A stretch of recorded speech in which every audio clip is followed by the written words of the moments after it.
할렐루야. 사순절을 지나가고 있습니다. 하나님의 크신 은혜가 여러분들과 머물러서 사순절은 렌트 봄이란 뜻을 갖고 있거든요. 여러분의 삶에 날씨뿐만 아니라 영적인 봄이 회복되는 은혜가 있길 간절히 축원합니다. 답답한 때를 지나가고 있는 성도님 계시다면 오늘 말씀을 통해서 하나님께서 여러분에게 솔루션도 주시고 또한 당장 해결되지 않는다면 하나님의 음성을 듣고 좀 기다릴 수 있는 지혜도 생겨날 수 있는 그런 시간이 될 수 있기를 바랍니다. 오늘은 지난 시간에 이어서 바울의 이야기를 계속하려고 합니다. 바울은 예수 믿는 사람들을 멸절시키려고 사마리아와 지역으로 흩어진 사람들을 잡으러 다녔던 사람입니다. 그가 다메섹으로 가고 있는 그 도상에서 정오에 비교할 수 없는 태양보다 찬란한 빛이 그에게 비쳤고 그는 그때로부터 눈이 멀게 됐죠. 그리고 그 순간 부활하신 주님을 만나게 되었습니다. 그때 주님께서 그에게 말씀하시죠. 너는 내가 택한 그릇이다. 너는 내가 택한 도구다. 그러면서 붙이신 말씀이 그냥 너가 얼마나 많은 고난을 받아야 될지 상상할 수 없는 정도의 일이 펼쳐질 것이다 말씀하셨습니다. 오늘 말씀은 하나님께서 어떻게 그를 사용하시는지 또한 그가 어떻게 고난을 받으면서 그 고난을 통해서 오히려 하나님께 영광을 올려드리는지 거기에 중점을 두고 말씀을 나누고자 합니다. 사울의 다메섹 회심은 아마 AD 34년 정도로 예상을 합니다. AD 34년에 다메섹에서 예수님을 만난 그는 이제는 유대교 사람들에게는 배신자가 된 것입니다. 유대교 정통파가 볼 때는 갑자기 바울이 미친 것입니다. 그래서 그를 핍박하기 시작합니다. 이 바울이 유대교의 핵심이었던 사람이 예수를 믿게 되면 그 파장이 엄청나기 때문에 오히려 그를 핍박하고 죽이려고 하는 일들이 벌어지게 된 것입니다. 또 다른 한편으로는 이 교회는 이 바울을 믿을 수가 없습니다. 스데반을 죽였고 엄청나게 어려운 일들을 박해를 하고 있는 이 사람을 받아들이기가 어려웠던 것입니다. 이런 상황에서 바울은 어떻게 해야 됐을까요? 갈라디아서 1장 17절 19절을 보면 그가 회심한 이후에 아마 겪었을 모습을 이렇게 묘사하고 있습니다. 제가 읽어보겠습니다. 또 나보다 먼저 사도된 자들을 만나려고 예루살렘에 가지 아니하고 아라비아로 갔다가 다시 다메섹으로 돌아갔노라. 그 후 3년 만에 내가 게바를 방문하려고 예루살렘에 올라가서 그와 함께 15일을 머무는 동안 주의 형제 야고보 외에 다른 사도들을 보지 못하였노라. 아멘. 그가 회심한 다음에 성경은 그가 아라비아로 갔다고 되어 있습니다. 그래서 아라비아는 우리가 아는 사우디아라비아가 아닐 것이고요. 아마 다메섹 주변에 있는 아마 광야를 뜻하는 것으로 생각을 합니다. 다메섹 주변에 있는 이런 광야에 그가 가 있었던 것 같고요. 그리고 이곳에 있으면서 그가 하나님 말씀을 더 깊이 알게 되었을 것이고 또한 복음을 전했을 것입니다. 그러다가 그가 예루살렘의 게바, 즉 베드로를 만나려고 갔는데 사람들을 만나지 못했던 겁니다. 아마 만나주지 않았겠죠. 그래서 야고보 외에는 만나지 못했다고 되어 있습니다. 자, 그가 이렇게 다메섹에서 회심을 한 이후에 교회는 그에 대해서 절대로 호의적이지 않았습니다. 이런 상황 속에서 그는 계속해서 살인의 위협을 받습니다. 다메섹에서 그가 복음 전하다가 사람들이 그를 죽이려고 할 때 그의 제자들이 광주리에 그를 태워가지고 성 바깥으로 내보낸 이야기가 사도행전에 펼쳐지고 있습니다. 그만큼 지금 바울은 예수님을 만나고 예수님을 믿고 전하면서 엄청난 고난과 박해를 받고 있는데 안팎에서 그를 괴롭히는 사람들이 많았던 것입니다.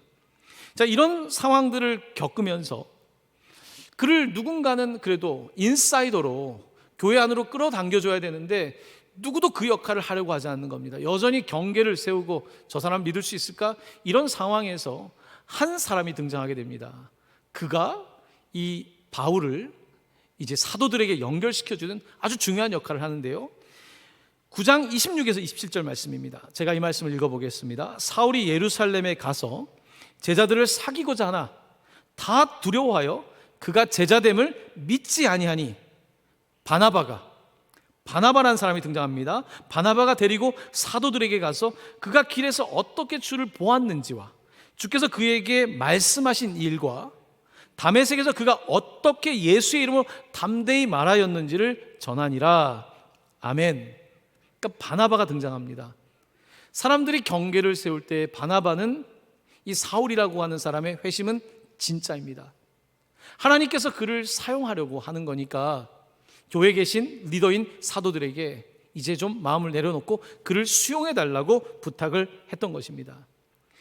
참 바울이라고 하는 사람이 초대교회에 지금 기독교 역사에 미친 영향이 대단합니다만, 만약에 바나바가 없었다면, 이 바울을 알아보는 사람이 없었다면, 그리고 그를 중재해 주는 사람이 없었다면 오늘의 바울은 없을 것입니다.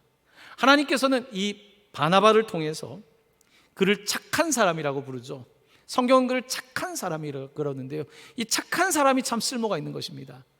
바울처럼 언변이 좋거나 이렇게 뭔가 말씀을 잘 전하는 그런 사람은 아니었지만 그는 참 착한 사람이었습니다. 그래서 바울에게 이제 사도들을 연결시키는 역할을 했는데요, 자, 그런 역할을 하게 되면서 이제 놀라운 일을 기록하고 있는데, 성경은 예루살렘 중심의 교회가 이제는 안디옥 중심의 교회로 바뀌어가는 것을 오늘 우리에게 사도행전 중반부터 설명하기 시작하는데요, 자, 이제 바울의 이야기와 함께 여러분들의 생각을 안디옥이라고 하는 터키의 남부 쪽으로 좀 옮겨서 이제 말씀을 나누겠는데요, 안디옥이라고 하는 곳이 좀 익숙하지 않을 수 있겠지만 안디옥이라고 하는 이름은 이미 사도행전 6장에 등장하고 있습니다.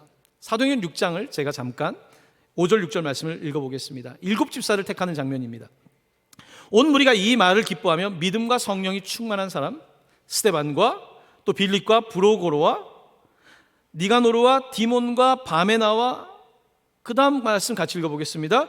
유대교에 입교했던 안디옥 사람 니골라를 택하여 사도들 앞에 세우니 사도들이 기도하고 그들에게 안수하니라. 아멘. 저희들이 지난번에 스데반과 빌립 집사에 대한 이야기를 들었는데요, 오늘 본문에 보니까 니골라라고 하는 집사가 있었다는 것입니다. 니골라라는 집사는 어떻게 설명하고 있냐면, 유대교에 입교했던, 그러니까 그는 유대인이 아님에도 불구하고 유대교에 입교한 거예요. 개종을 한 사람이었던 겁니다. 그랬던 그가 유대교에 개종을 했는데 그 가운데에서 한 분파로 여겨졌던 예수 믿는 사람들을 통해서 복음을 듣게 된 겁니다. 그러니까 교인이 되었고 그가 집사가 되어서 니골라 집사가 된 것입니다. 그는 어떤 사람이냐면 안디옥 사람인 것입니다. 안디옥에서부터 와서 은혜를 받았던 이 사람의 이야기를 펼치고 있습니다. 이 말씀을 드리는 것은 아마도 그 안디옥, 터키 남부 지역에 이미 리더들이 있었고 사람들이 있으면서 교회가 생겨나기 시작한 배경을 성경은 보여주고 있는 것입니다. 안타깝게도 이 니골라는 나중에는 니골라 당을 만들어서 교회 집사였지만 교회 분란을 일으킵니다.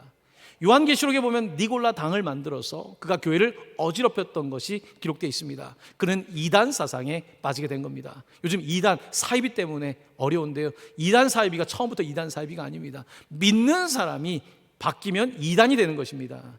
이단이라고 하는 것은 끝이 다른 것입니다. 처음에는 예수를 믿지만 끝에 가면 다른 것이 이단인 것입니다. 바로 이 니골라는 어쨌든 안디옥에서 출신으로서 그곳에서 복음도 전했고 이런 사람이었기 때문에 그를 통해서도, 그리고 주변에 있는 사람들을 통해서 안디옥은 굉장히 복음의 중심지로 바뀌어가고 있었다는 사실을 우리는 사도행전의 기록을 통해서 볼 수가 있는 것입니다.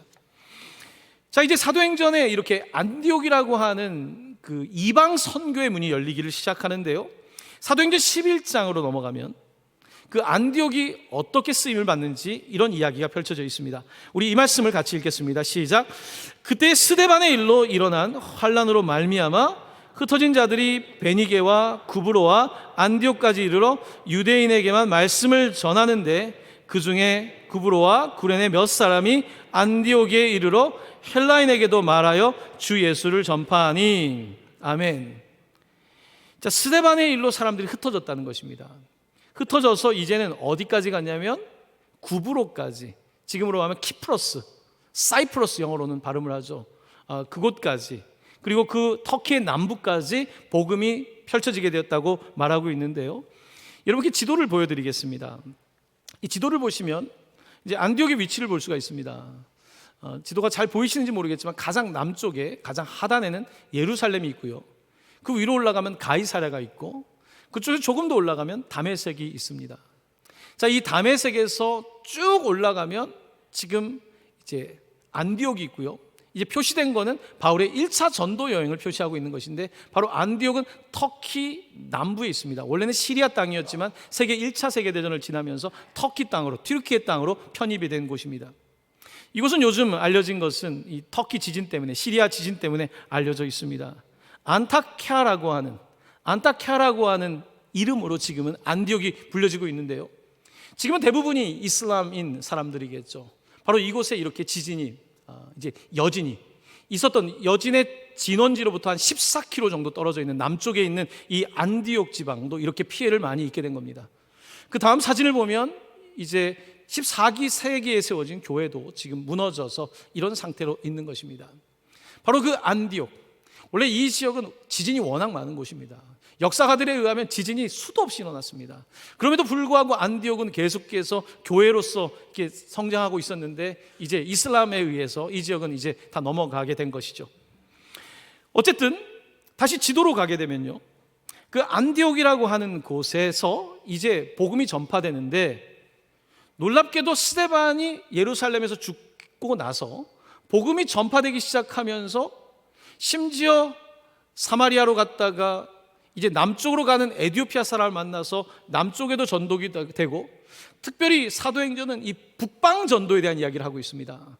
북방의 전도가 되는데 다메섹에서 회심했던 이 바울을 통해서 북방으로 가는데 바로 그 것 중에 핵심은 바로 안디옥이었다는 것입니다. 이 안디옥은 어떤 곳이었냐면 로마 그 당시 제국 가운데에서 큰 도시들을 꼽는다면 뭐 첫 번째는 로마겠죠. 그 다음에 지금 이스탄불에 있는 콘스탄티노플, 바로 그곳이고요. 그리고 세 번째로 큰 도시가 바로 이 안디옥이었다는 것입니다. 그리고 이제 다툴 수 있는 도시가 조금 더 내려가면 이집트의 알렉산드리아라고 하는 도시가 있습니다. 이 네 군데 정도가 가장 큰 도시였는데 안디옥은 지금 보시다시피 지중해에 접하고 있고요. 이제 터키 쪽이 있는 곳에 남쪽에 있는데 이곳은 아프리카로부터 이 소아시아라고 일컬어지는 터키 쪽으로 가는 곳에 아주 요충지죠. 그리고 여기에서부터 또 강이 흐르고 있는데 동쪽으로는 이 아라비아, 메소포타미아로 갈 수 있는 아주 핵심 요충지입니다. 그래서 해상 무역이 발달했고 또한 육로가 발달해 있는 바로 이곳에 안디옥이라고 하는 곳에 사람들이 모여들기 시작했고, 안디옥은 굉장히 뛰어난 무역 도시가 되고 경제, 그 다음에 예술, 학문 이런 분야에서 발달하는 도시가 되게 된 겁니다. 바로 이 지역이 이제 복음화되었다는 것은 기독교의 역사에서 굉장히 중요한 일입니다. 왜냐하면 예루살렘은 아무래도 유대인 중심이 아니겠습니까? 유대인 중심이면 유대인의 벽을 넘기가 어렵겠죠. 근데 바로 이곳에서 안디옥에서부터는 유대인들이 아니라 순수 유대인 피가 하나도 없는 사람들이 이제 구원을 받게 된 겁니다. 복음을 받게 된 것입니다. 조금 전에 읽었던 사도행전 11장 19절 20절 말씀을 다시 보겠는데요. 그때 스데반의 일로 일어난 환난으로 말미암아 흩어진 자들이 베니게와 구브로와 안디옥까지 이르러, 아까 안디옥이 있었고 옆에 섬, 그 구브로까지 사람들이 가게 되었고, 유대인에게만 말씀을 전하는데 그 중에 당시 전도의 대상들은 그냥 유대인들만 전도한 거예요. 그런데 그 중에 구브로와 구레네 몇 사람, 그러니까 구브로라고 하는 그 섬에서 온 사람들과 구레네는 아프리카의 지금 리비아, 북아프리카에 있는 곳이거든요. 그러니까 구브로 섬에서 온 사람들과 북아프리카에서 온 몇 사람이 안디옥까지 와서 헬라인에게도 말하여 주 예수를 전파하니, 이제는 순수한 헬라인들에게 복음 전파가 일어나게 되는데 이제 민족을 뛰어넘어서 이제 확장되는 이야기를 펼쳐나가고 있는 것입니다.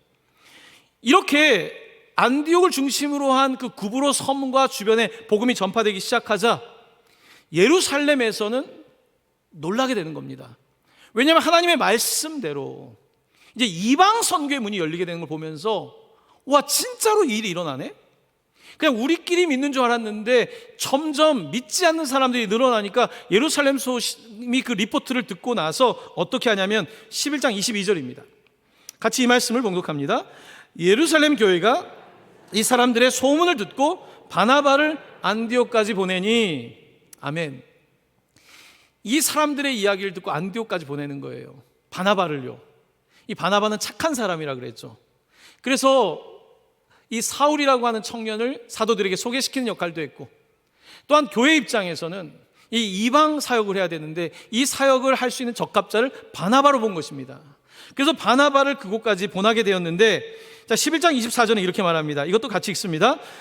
바나바는 착한 사람이요 성령과 믿음이 충만한 사람이라 이에 큰 무리가 주께 더하여지더라. 아멘.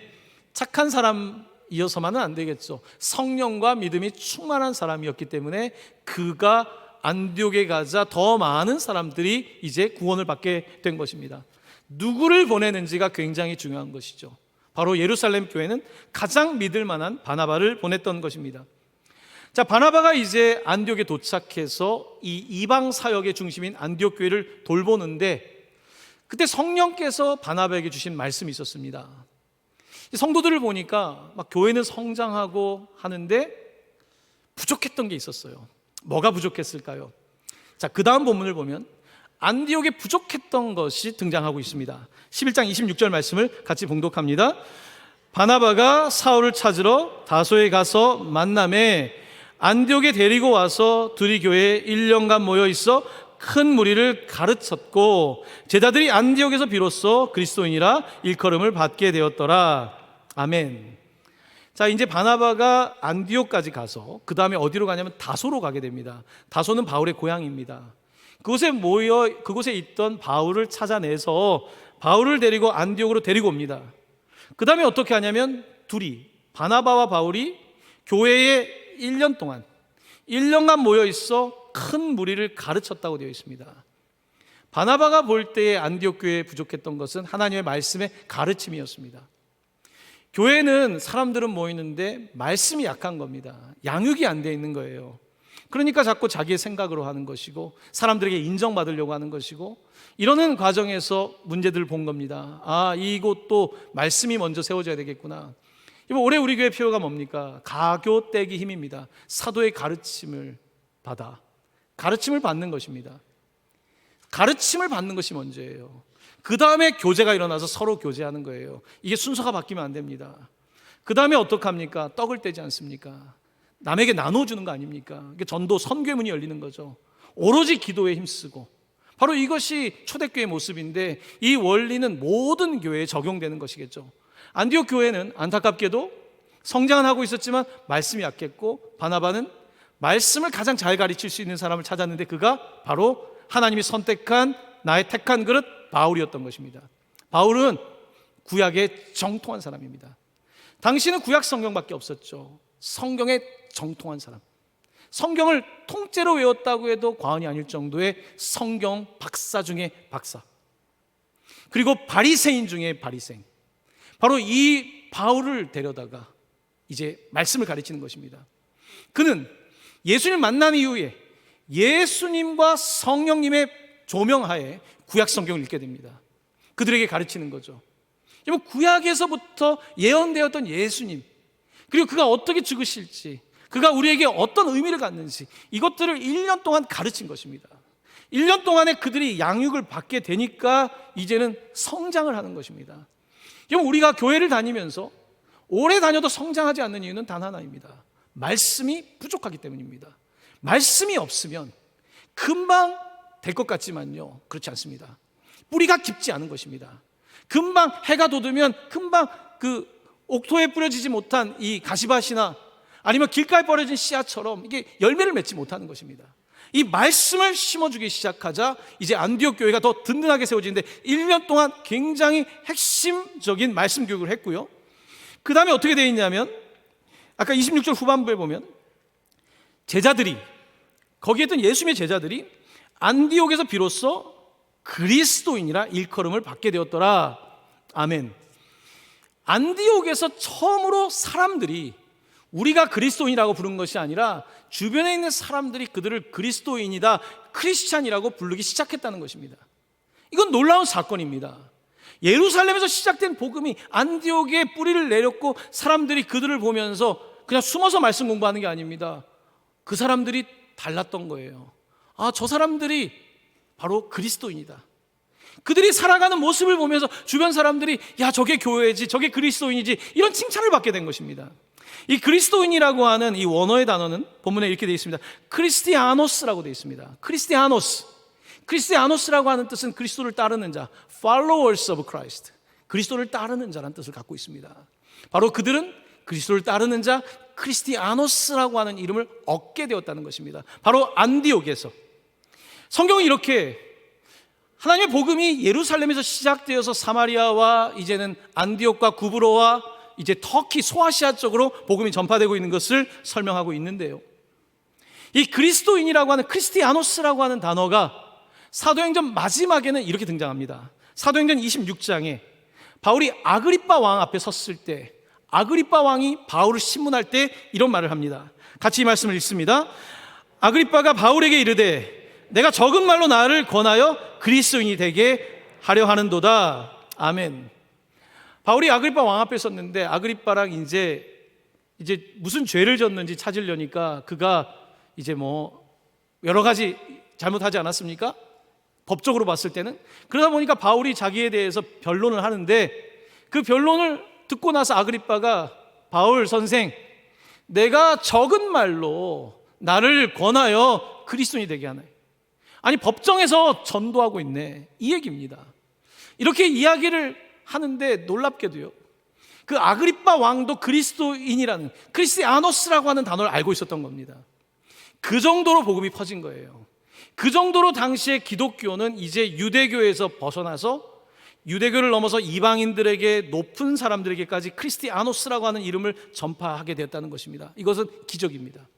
어떻게 이게 소수의 사람들이 복음을 전했는데 이렇게 북진에 북진을 거듭하면서 예루살렘으로부터 약 500km 이상 떨어져 있는 이 곳까지 복음이 전파되었는가? 초대교회의 역사인 것입니다. 이것은 사람의 역사이기 이전에 성령님께서 하신 것입니다. 성령님께서 이렇게 교회를 세우시고 역사하고 계셨던 것입니다. 이렇게 안디옥 교회가 이제 자리를 잡고 엄청난 일을 하기 시작하는데요, 사도행전 11장 28절 30절은 당시 안디옥 교회의 이런 모습까지 우리에게 설명하고 있습니다. 그 중에 아가보라 하는 사람이 일어나 성령으로 말하되, 성령이란 말이 참 많이 등장하죠. 성령으로 말하되 천하에 큰 흉년이 들리라 하더니 글라우디오 황제 때에 그렇게 되니라. 제자들이 각각 그 힘대로, 같이 읽어볼까요?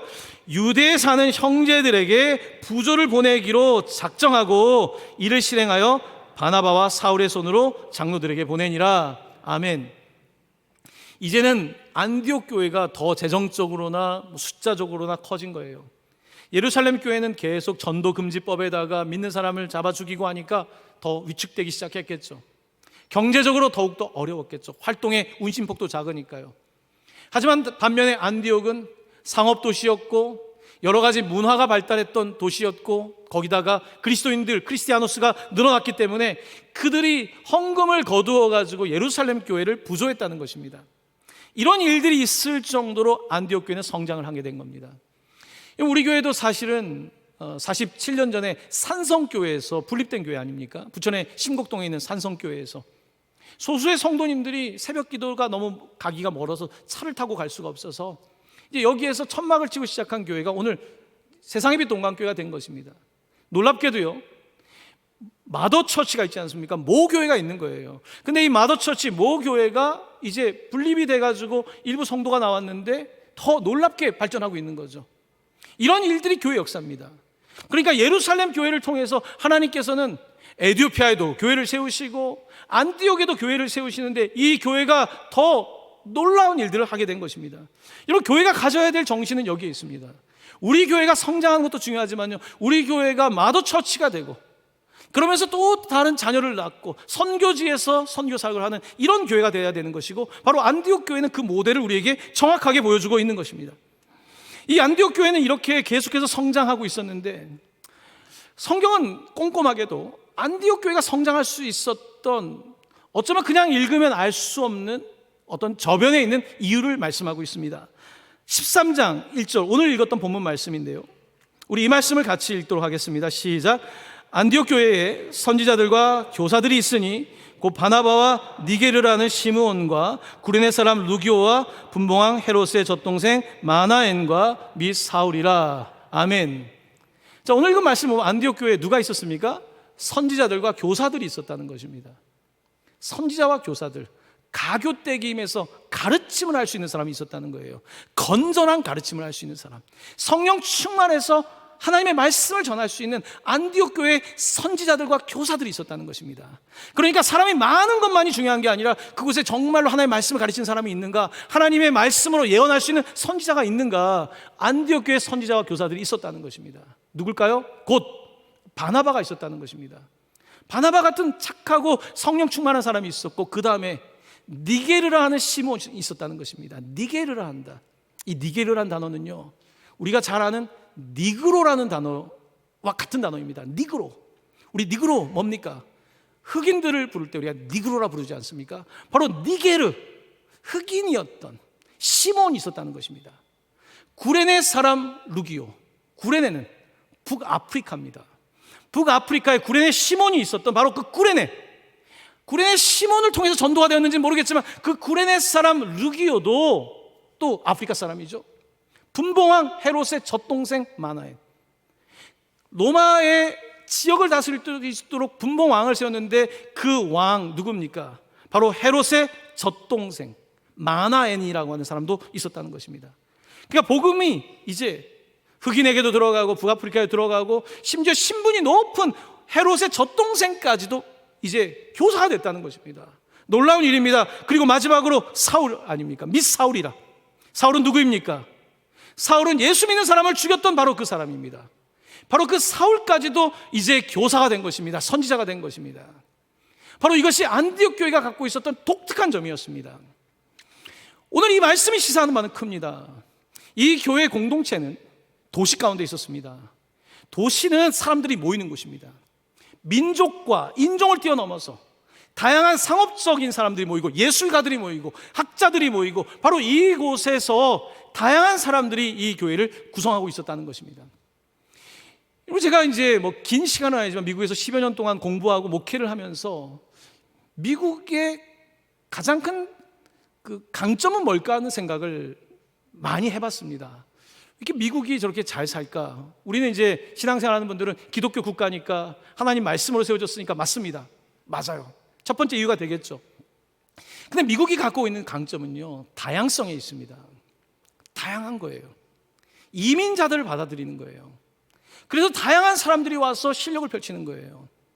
여러분, 지금 미국의 가장 중요한 기관 가면요, 인도 사람 정말 많습니다. 사이언티스트들은 대부분 인도 사람들이에요. 파키스탄 사람들이에요.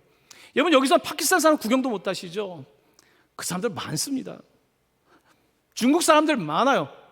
한국 사람들 말할 것도 없습니다. 한국 사람들이, 디아스포라들이 성공했어요. 자녀들이 성공의 성금을 거듭하고 있어요. 뿐만 아니라 전 세계에 있는 사람들이 오는 거예요. 이 미국을 이끈 사람들 중에 2차 세계대전이 끝나고 바로 유대인들이죠.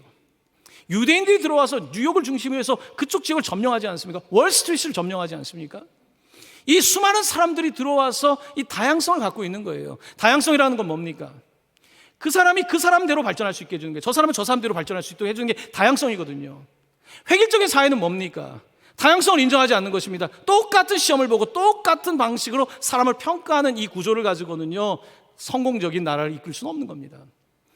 안디옥 교회는 유대인들이 가지고 있는 배타성을 벗어나기 시작한 겁니다. 배타적인 곳은 발전하지 않습니다, 여러분. 우리가 하나님의 말씀을 믿지만 열린 태도를 가지고, 개방적인 태도를 가지고 이 사람도 받아들이고 저 사람도 받아들일 때에 바로 그 공동체에 힘이 생겨나는 거죠. 바로 안디옥 교회는 그와 같은 위치에도 있었지만 이 교회의 전략은 뛰어났던 겁니다. 이 사람 저 사람들을 복음으로 전한 거예요. 우리가 조금 미숙한 점이 있습니다. 외국에서 오는 분들을 우리는 흔히 그냥 노동자로 생각하죠. 그렇게 해서는 안 됩니다. 뛰어난 사람들이 들어와서 도전을 해야 되는 거예요. 우리 자식보다 더 공부 잘하는 애들이 외국에서 와야 되는 거예요. 그래야지 경쟁이 되는 거 아닙니까?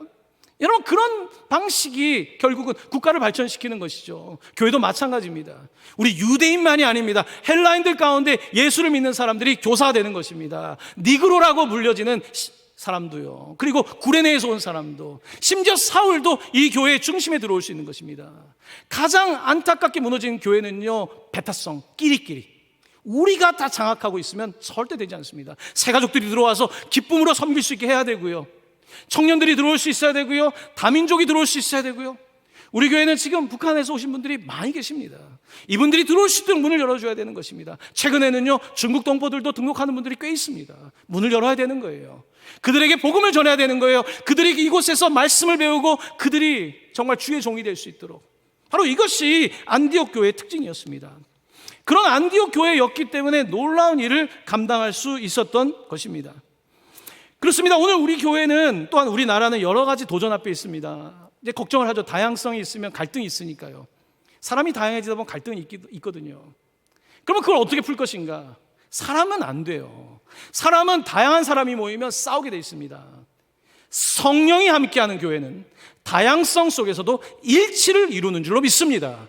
성령이 함께 하신다면요, 인종을 뛰어넘어서 교회인 것입니다. 성령이 함께 하시면 남녀를 뛰어넘고요, 성령이 함께 하시면 뛰어넘는 것입니다. 바로 이게 교회거든요. 그게 아니라면 그냥 회사인 거죠. 그냥 사회단체인 거죠. 복지단체인 거죠. 교회는 그런 곳이 아닙니다. 성령이 주관하시는 교회고, 교회는 그러므로 다양한 사람들이 와서 예수 믿고 구원받고 누구나 주님의 도구가 될 수 있는 것, 바로 이것이 거룩한 교회인 것입니다. 할렐루야. 오늘 우리 교회가 그런 교회가 돼야 될 줄로 믿습니다.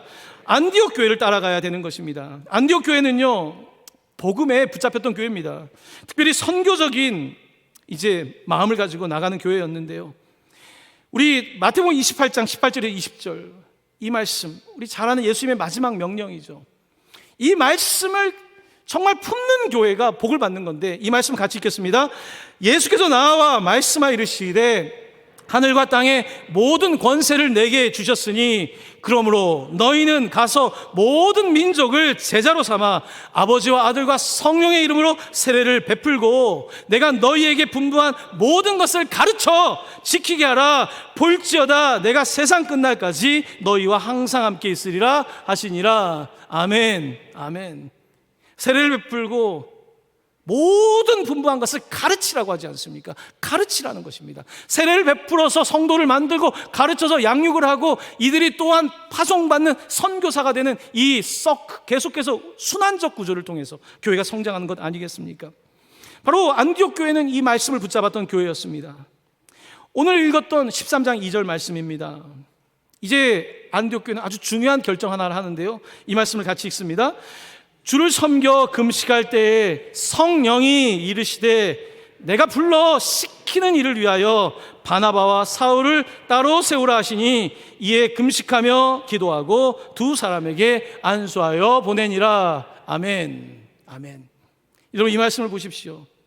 그들이 주를 섬겼다는 것은요, 예배했다는 겁니다. 주를 섬기고 예배하고 금식까지 하면서 그때 성령이 말씀하십니다. 기도할 때 성령이 말씀하시죠. 내가 불러 시키는 일이 있다. 안디옥 교회는 성장하고 있었는데 그들에게 도전을 줍니다. 내가 불러 시키는 일을 위하여. 이건 뭘까요? 선교입니다. 내가 불러 시키는 일을 위하여 바나바와 사울을 따로 세우라. 따로 전적인 풀타임으로, 전적으로 여기에 매달릴 수 있는 풀타임으로 이들을 따로 세우라고 말씀하신 것입니다. 그리고 교회는 금식하고 기도하고 두 사람을 안수하여 보내게 된 것입니다. 참 놀라운 것은요, 안디옥 교회 입장에서는 말씀을 잘 가리키는 바울, 사랑이 많고 착한 바나바, 또한 사도들과도 좋은 연결고리 갖고 있는 이들을 파송한다는 것은 절대 쉽지 않은 겁니다. 파송한다면 차라리 바울과 바나바가 아니라 저기 있는 다른 사람을 파송했으면 이라고 생각할 수 있겠죠. 그런데 그때 하나님께서는 아니다. 너희 교회가 아니라 다른 교회를 세우기 위해서, 처치 플랜팅, 교회를 개척하기 위해서, 하나님의 미션, 선교를 위해서 두 사람을 따로 세우라고 말씀하신 것입니다. 두 사람은 사실 에이스 중에 에이스입니다. 교회 입장에서 이렇게 말할 수 있습니다. 하나님, 그런데 다른 사람을 보내면 안 되겠습니까? 우리 지역에도 지금 할 일이 많은데요. 우리도 지금 안디옥 지방에 지금 할 일이 너무 많은데 이들을 꼭 보내야 될까요? 이렇게 말하지 않습니다. 성령님께서 시키는 일을 하기 위해서 그들은 두 사람을 따로 풀타임으로 섬길 수 있도록 파송하는 일을 하게 되는 것이죠. 사랑하는 성도 여러분, 교회의 가장 큰 위기는요, 무엇일까요? 교회가 자기만 생각하는 것입니다. 교회가 발전하고 성장하는 교회는요, 최고를 보내는 거예요. 최고의 사람을 보내는 거예요. 최고의 사람이 가서 그런 일들을 감당하는 것 아니겠습니까? 그러자 엄청난 일이 일어납니다. 바울과 바나바가 함께 선교여행을 하고요, 1차, 2차, 3차에 거쳐서 교회가 터키 지역뿐만 아니라 이제 그리스와 마케도니아, 유럽까지, 동유럽까지 펼쳐지는 역사가 바로 이들을 따로 세웠을 때 일어났던 것입니다. 그렇습니다. 오늘 우리 교회는 이 안디옥 교회를 사실 모델로 하고 있습니다. 여러분, 선교하는 교회 모델은 안디옥 교회예요. 예루살렘 교회보다 그 자녀 교회지만 이 안디옥 교회가 모델이 되는 것입니다. 사랑하는 성도 여러분, 여러분들은 요즘 무슨 생각을 하며 사십니까? 여러분 머릿속에 가장 있는 게 뭡니까? 아무래도 돈 가장 많이 생각하시죠? 자녀 생각 많이 하시고요. 여러분 머릿속에는 뭐가 주로 있습니까? 오늘 예배 끝나고 뭘 먹을까에 관심이 많으십니까? 무엇을 입을까에 관심이 많으십니까? 오늘 안디옥 교회는요, 어떻게 하면 복음을 전할까? 어떻게 하면 선교할까? 어떻게 하면 정말 주님이 기뻐하시는 일 할까? 여기에 골똘했던 교회입니다. 그러다 보니까 이 교회에게 성령이 자꾸 말씀하시는 거예요. 자꾸 일을 주는 거예요. 일은 잘하는 사람한테 주게 돼 있습니다. 못하는 사람한테 일 안 줍니다. 절대 안 줍니다. 일하는 사람이 계속 일하게 돼 있어요. 하나님 거기다 일을 주시고 또 주시는 거예요. 동강교회가 일을 잘하면 계속 주실 거예요. 선교에 선교를 주실 거예요. 그러면 이제 성도님들 가운데, 목사님 왜 해외만 합니까? 우리도 힘듭니다. 오늘 본문 말씀 뭐라고 합니까? 그렇지 않다는 겁니다. 하나님이 우리를 채워주실 것입니다. 다른 방식으로 채워주실 거예요. 가장 좋은 것을 줄 수 있는 교회가 되라고 말씀하고 있는 것 아니겠습니까? 성령은 오늘 우리에게 말씀하십니다. 선교 사역을 위해서는요, call out, 준비된 사람을 바깥으로 불러내야 됩니다. call out, 바깥으로 불러내야 돼요. 우리는 보통 그냥 마음에 들면 call in, 안으로만 끌어당기려고 그래요. 그래서 우리 세력 키우고, 근데 하나님의 사역은 그런 게 아닙니다. call out, 그들을 불러서 사실은 바깥으로 보내야 되는 거예요. 바로 이것이 하나님께서 우리에게 요구하고 있는 사역 아니겠습니까?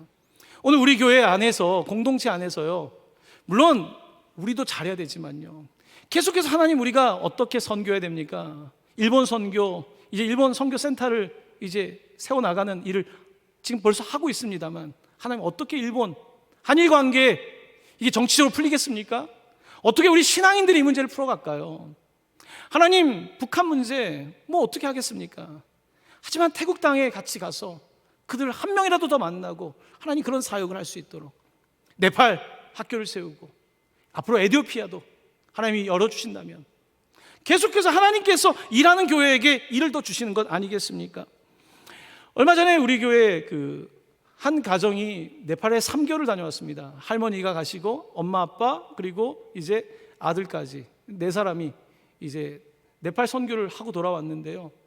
이제 그 남자 집사님은 이제 IT 쪽에 근무하시는데 자기 근무 시간을 줄이고 수입을 줄인 거죠. 그래서 가서 리모트로 일을 하시면서 그러면서 이제 섬기면서 같이 하고 돌아오셨는데요.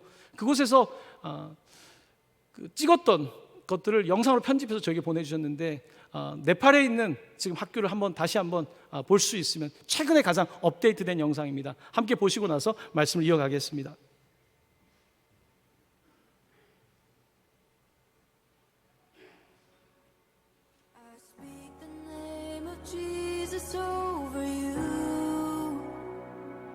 In your hurting, in your sorrow, I will ask my God to move. I speak the name 'cause it's all that I can do. In desperation, I'll seek heaven and pray this for you. I pray for your healing, that circumstances would change. I pray that the fear inside would flee. In Jesus' name, I pray that a breakthrough would happen today. I pray miracles over your life. In Jesus'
pray for your healing, that circumstances will change. I pray that the fear inside would flee in Jesus' name.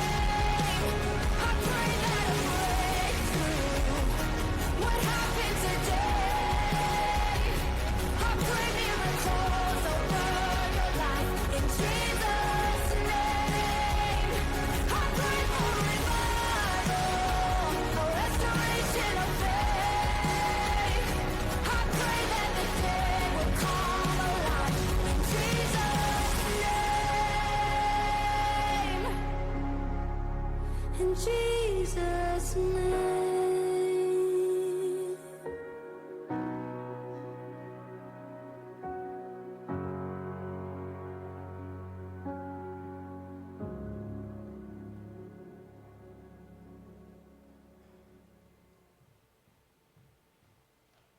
우리 한번 박수하시면 좋을 것 같습니다. 네. 하나님께 영광을 올려드립니다. 아멘. 지난 10여 년 네팔 선교를 하면서 우리 장로님 가정들도 나가서 몇 달 동안 계셨고요. 우리 청년들이 정말 아무것도 없는 곳에 가서 기도했고, 그리고 지금까지도 이렇게 선교하시는 분들이 있습니다. 우리 교회 청년 중에 하나는 지금은 네팔 카트만두의 대사관 직원이 되었습니다. 이번에도 청년 한 사람을 뽑아서 이 프로젝트를 위한 직원으로 또한 선교 같이 하기 위해서 4월 달에 저와 같이 우리 선교부 담당 장로님과 함께 가게 되는데요. 참 놀라운 것은 선교라고 하는 것이 이렇게 알고 하는 건 아니더라고요. 이렇게 계획대로 되는 게 아니더라고요. 하나님께서 마음을 주시면 하면 하나님께서 이렇게 일을 하시는 것을 보게 됩니다. 참 하나님의 일은 그래서 신비인 것 같습니다. 어떻게 이렇게 초대교회가 안디옥에까지, 구브로 섬까지, 아프리카 곳곳까지 들어가게 됐는지는 역사가들이 풀 수 없는 신비입니다. 아무리 역사를 공부해도 어떻게 이런 일이 일어났을까 정말 알 수가 없습니다. 하나님의 말씀은 그냥 기록된 책이 아닙니다. 하나님께서 오늘 이 시대에도 구원의 일을 하고 계시고 하나님의 사람들을 부르고 있는 것입니다. 물론 내가 풀타임으로 섬기면 좋겠죠. 하지만 꼭 다 그렇게 할 수는 없지 않습니까? 하나님이 주신 풀타임 엄마의 일이 있지 않습니까? 하지만 시간을 내어서 주님의 일을 위해서 기도하고, 내가 할 수 있다면 또 함께 가서 내가 정말 밥이라도 같이 할 수 있는 거고요. 아이들에게 그림을 가르칠 수 있고 할 수 있는 건 너무나 많습니다. 물론 해외뿐만 아니라 국내도 할 게 많겠죠. 아니면 재정으로도 후원할 수 있고요. 하나님께서는 여러 가지 일들을 행하고 계십니다. 네팔 선교를 하면서 저에게 가장 큰 고민은 누가 이 사역을 할 것인가. 바울과 바나바를 보내지 않습니까? 제 옆에 제이슨 교장, 아까 흑백 사진 나왔던 분은 제이슨 아버지입니다. 제가 네팔 처음 갔을 때 그 아버지가 무릎 꿇고 기도하는 걸 보면서 이 가정에 대해서 정말 하나님께서 선택하신 가정이라는 걸 느꼈거든요. 이 가정을 제가 보낼 때까지 참 쉽지가 않았습니다. 왜냐하면 한국에 다 정착이 됐고, 한국에서 서울시립대에서 박사학위도 다 받았고, 호주에서도요 이제 교수로 갈 수 있는 여러 가지 길이 열릴 수 있는 가능성도 여러 가지 있었습니다. 그때 제 마음속에 이 형제가 가야 되는데, 제이슨 형제가 네팔에 가야 되는데, 왜냐하면 바울처럼 제이슨 교장도 4개국을 하거든요. 우리 교회 4개국어 하는 사람 많지 않을걸요? 4개국어가 중요한 게 아닙니다. 거기에다 또 하트가 있어요. 하나님의 일을 하고 싶은, 나라를 사랑하는 마음도 있고요. 그러면 그 일이라고 하는 것이 여러 명이 모이는 것도 중요하지만 정말로 자기를 온전히 불사를 사람이 필요한 거 아닙니까? 예수님 한 분이면 구원이 되는 것이지 더 많은 사람이 필요한 건 아니거든요. 하나님의 사역은 어떤 우리가 생각하는 넘버 숫자가 아닙니다. 하나님의 사역은 하나님께 헌신한 한 사람을 통해서 이루어지는 것입니다. 오늘 하나님께서 우리를 부르고 있는 것입니다. 하나님 오늘 여러분들을 사용하기 원하세요. 나 같은 사람도요, 네, 하나님 사용하기 원하십니다. 여러분의 자녀가 사용받길 원하십니다. 우리 아이들이 뭘 위해 살아야 되겠습니까? 삶의 의미와 목적이 없다면 우리의 성공과 우리의 모든 좋아 보이는 것들은 다 거품에 지나지 않겠습니까? 그렇습니다. 하나님께서 오늘 우리를 부르십니다. 오늘 우리를 부르실 때 우리가 그냥 가만히 있을 수 있겠습니까? 주님, 제가 여기에 있습니다. 우리 쓰임받길 원합니다. 세상의 빛 동강교회가 안디옥 교회처럼 될 수 있기를 원합니다. 선교의 플랫폼이 되기를 원합니다. 선교의 플랫폼이 되어서 어떤 선교든지 주님이 주시면 감당할 수 있는 그런 교회가 되기를 원합니다. 이 교회가 있기 때문에 이 지역에 부패되는 것이 막아지고 지연되고 빛이 비추어질 수 있는 그런 교회, 계속해서 열방을 향해서 복음을 전하며 특별히 북한 땅을 향해서 바라보며 그 통일이 될 때까지 복음 통일을 위하여 기도하는, 끊임없이 기도하는 그런 교회, 바로 세상의 빛 동강교회가 되어야 된다고 믿습니다. 사랑하는 성도 여러분, 오늘 말씀의 도전을 받으신다면 여러분들도 하나님이 보시기에 택하시고 또한 따로 불러서 세울 수 있을 만한 그런 믿음에 이를 수 있는 여러분 되시기를 예수님의 이름으로 간절히 축원합니다. 이 시간 함께